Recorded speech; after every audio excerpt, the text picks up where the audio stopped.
Assalamualaikum dan salam Sarawakku sayang. Buletin UKAS edisi tengah hari 12 Februari 2021 bersama saya Vivi Emir Zaika. Memulakan berita dengan laporan mengenai dry run atau simulasi program vaksinasi Sarawak yang diadakan di Stadium Perpaduan Petrojaya Kuching yang telah dilaksanakan dengan penuh teliti dan mengikut jadual pada Khamis. Hadir meninjau ke pusat vaksinasi tersebut Timbalan Ketua Menteri Perangkap Pengerusi Jawatan Kuasa Pengurusan Bencana Negeri JPBN Sarawak, Datuk Amar Douglas Ugah Embas. Katanya kerajaan Sarawak akan menyediakan fasiliti yang selesa bagi memudahkan urusan klien yang menerima vaksin berkenaan. Ia termasuk penyediaan fasiliti yang selesa dilengkapi kawasan menunggu yang luas untuk klien selepas menerima vaksin.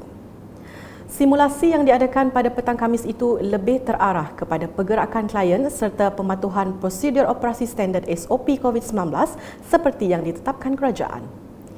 Ini bagi menilai kekurangan dan menambah baik kelemahan sebagai persiapan sebenar bagi pengambilan vaksin untuk sebahagian rakyat Sarawak hujung bulan ini.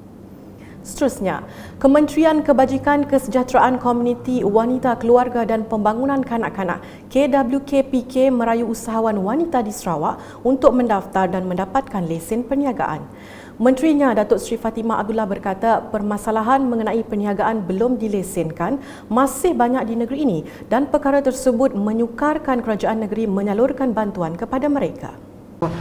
We once again appeal to our women entrepreneurs, license sama ada melalui LHDN, through LHDN dan in rural areas di mana tak ada LHDN, so you do at the district office or get a permit.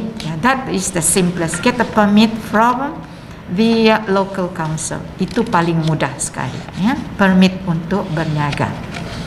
Beliau berkata demikian dalam sidang media selepas mempengerusikan mesyuarat pertama Majlis Wanita dan Keluarga Sarawak MWKS di Kuching pada Khamis.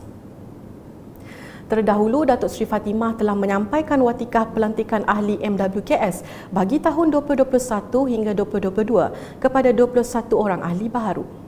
Ujar beliau, ahli-ahli MWKS yang baharu itu akan membantu golongan yang terkesan seperti wanita, kanak-kanak, orang kurang upaya, warga emas dan golongan terpinggir dalam menangani impak COVID-19 dengan menggunakan kepakaran dalam bidang masing-masing. Kita juga telah melihat impak COVID-19 terhadap wanita, kanak-kanak, warga emas, kemudian the disabled iaitu kurang upaya, family institution, institusi keluarga dan juga dari segi kesejahteraan sosial.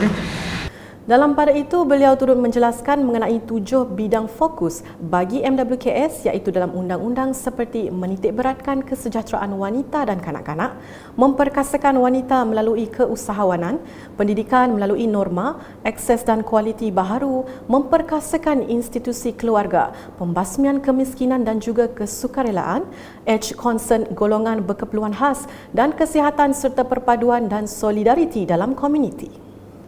Berikut pula, projek pembinaan surau di bawah projek transformasi luar bandar RTP tahun 2018 bernilai RM500,000 di Kampung Rangkang akhirnya siap sepenuhnya selepas mengalami kelewatan dan penangguhan disebabkan beberapa faktor yang tidak dapat dielakkan. Ahli Dewan Undangan Negeri Adun Simunjan, Aula Dris berkata, beliau berasa lega memandangkan Kampung Rangkang sebelum ini belum memiliki surau sendiri.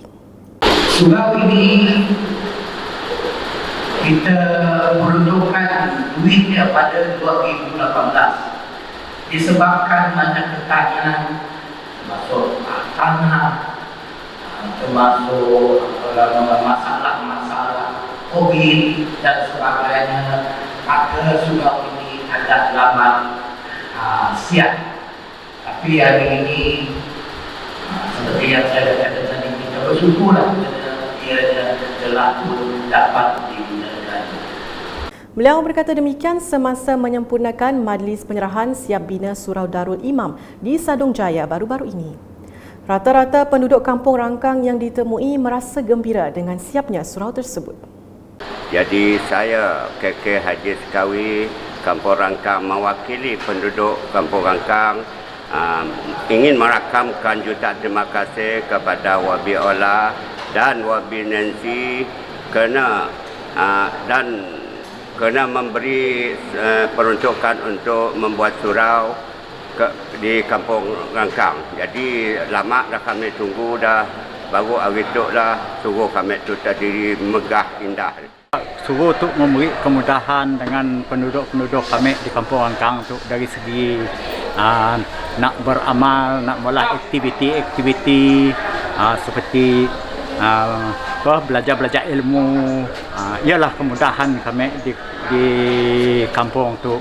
Dan ialah kami rasa tadi kegembiraan dia si dapat nak madah macam ni ke. Ialah kami berterima kasih dengan Datuk Seri Nancy dan YB Ola. Dalam perkembangan lain, Adun Simunjan Auladris turut melakukan tinjauan ke Masjid Darul Salam Kampung Tanjung Kelasut, Sadong Jaya. Katanya peruntukan sebanyak RM350,000 di bawah projek RTP tahun 2021 telah diluluskan bagi membaik pulih masjid itu. Namun jelasnya, sekiranya masjid berkenaan tidak dapat dibaik pulih, ia akan dibina baharu dan Jabatan Kerja Raya JKR akan melakukan kerja-kerja pemeriksaan struktur bangunan masjid tersebut minggu depan. Selanjutnya, sambutan perayaan Tahun Baharu Cina tahun ini dimeriahkan lagi dengan kunjungan santai oleh Ahli Parlimen Kota Samarahan, Rubiah Wang terhadap masyarakat Tionghoa di Pasar Muara Tuang. Ianya merupakan kebiasaan bagi beliau untuk mengunjungi masyarakat Cina di kawasan tersebut setiap kali menjelang sambutan Tahun Baharu Cina setiap tahun. Dalam program santai pada Rabu, Rubiah telah menyerahkan sumbangan buah limau beserta angpau kepada mereka yang kurang berkemampuan. Sementara itu, ketika ditemui beliau berkata, pendekatan menyantuni masyarakat Cina merupakan pendekatan yang telah diambil sejak diamanahkan menjadi ahli parlimen di kawasan tersebut. Katanya lagi, dengan mendekati masyarakat secara santai, masalah dan luahan rakyat dapat diselami secara lebih telus dan secara tidak langsung mengeratkan lagi hubungan beliau dengan komuniti Cina di kawasan tersebut.